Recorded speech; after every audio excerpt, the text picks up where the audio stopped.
Hello everyone and welcome to another How to Do stop motion tutorial, and today we'll be looking at camera angles and camera shots that you can use when you make your brick films. Angles and shots are basically where the camera is positioned on your set relative to the focused minifigure in your film.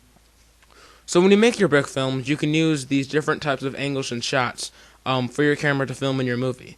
A variety will make your film more dynamic and cinematic.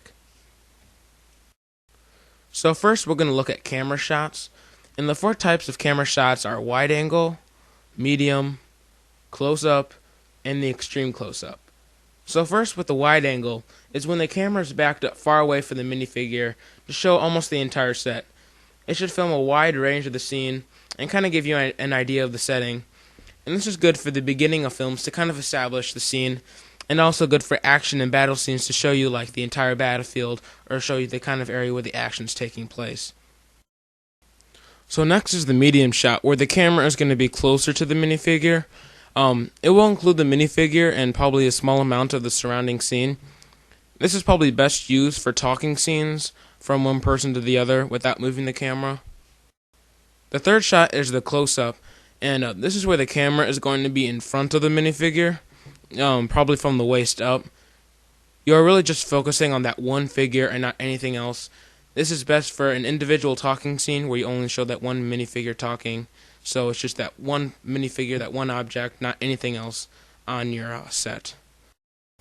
Last is the extreme close-up, which is kind of hard to film when you're animating just for the fact that you might not be able to focus your camera that close to the object. The extreme close-up would be used to just show the minifigure's head. You could use this shot to show extreme detail on the head of the figure, such as Darth Vader's helmet, which is in the picture example here. So next we're moving on to camera angles, and the four types of camera angles are a flat shot, high angle, low angle, and then an overhead. So to start off, the flat shot is the most ordinary shot used in brick filming, and is a lot of the time overused.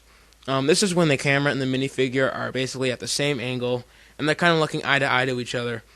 This shot can really get boring and uninteresting, especially if you use it in the entire film.